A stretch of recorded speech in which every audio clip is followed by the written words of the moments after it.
হাসপাতালের পাশাপাশি বেসরকারি ল্যাবগুলোতেও পরীক্ষায় ধরা পড়ছে সংক্রমণ। এ নিয়ে আরও জানাতে চট্টগ্রাম মেডিকেল কলেজ হাসপাতাল থেকে যুক্ত আছেন সহকর্মী ফয়সাল করিম। ফয়সাল, জানাবে যে চট্টগ্রাম নগরীতে চিকুনগুনিয়ার সংক্রমণের হার কেমন, সে সঙ্গে ডেঙ্গু পরিস্থিতি কি, চিকিৎসকরা কি বলছেন?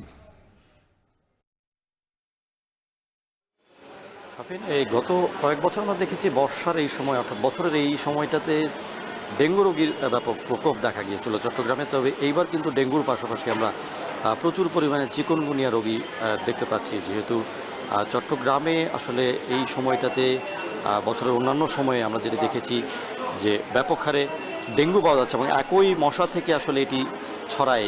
ডেঙ্গু এবং চিকুনগুনিয়া এডিস মশা থেকেই মূলত ছড়িয়ে থাকে, সেহেতু এবার আমরা আসলে এই ডেঙ্গুর পাশাপাশি উল্লেখযোগ্য সংখ্যক চিকুনগুনিয়া রোগী দেখতে পাচ্ছি। তবে সরকারিভাবে যেহেতু এটি সরকারের যে সংস্থা আছে সিভিল সার্জন কার্যালয়, তারা যেহেতু এটিকে গণনায় রাখছে না এবং এটি কিন্তু নিয়মিত যে রিপোর্টিং করা হচ্ছে ডেঙ্গু এবং করোনা রোগী নিয়ে, ঠিক সেভাবে চিকুনগুনিয়া নিয়ে এভাবে চট্টগ্রামে কোনো রিপোর্টিং বা কোনো সরকারি বুলেটিন প্রচার করা হয় না। সেহেতু আমরা আসলে কী পরিমাণ রোগী আক্রান্ত হচ্ছে তার অফিসিয়াল বা আনুষ্ঠানিক কোনো তথ্য দিতে পারছি না। তবে আমরা যেটি দেখেছি গত এক সপ্তাহের চট্টগ্রামের 3টি বেসরকারি ল্যাবের যদি তথ্য যাচাই করি, সেখানে দেখা যাচ্ছে 300 শতাধিক রোগীর মধ্যে সেখানে আমরা দেখেছি প্রায় 270 জন রোগী কিন্তু চিকুনগুনিয়ায় আক্রান্ত তারা পেয়েছেন এবং তারা বলছেন যে প্রতি 10 জনে 7 জন রোগী চিকুনগুনিয়ায় আক্রান্ত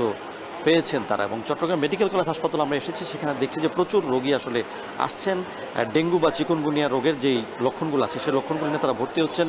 তাদের জ্বর আছে 102, 3, 4 ডিগ্রি জ্বর পাচ্ছেন এবং পাশাপাশি গায়ে রেশ থাকছে এবং শরীরের জয়েন্টে প্রচুর ব্যথা থাকছে। এক্ষেত্রে চিকিৎসকরা বলছেন যে আসলে নিশ্চিত হতে হবে সেটি ডেঙ্গু নাকি চিকুনগুনিয়া এবং সেই ভিত্তিতে আসলে চিকিৎসকের পরামর্শ নিয়ে চিকিৎসা চালিয়ে যাওয়ার জন্য চিকিৎসকরা পরামর্শ দিচ্ছেন। সাফের, চট্টগ্রাম মেডিকেল কলেজ হাসপাতাল থেকে ডেঙ্গু চিকুনগুনিয়া পরিস্থিতি নিয়ে জানাচ্ছিলেন ফয়সাল করিম। আপনারা দেখছেন এখন বাণিজ্য।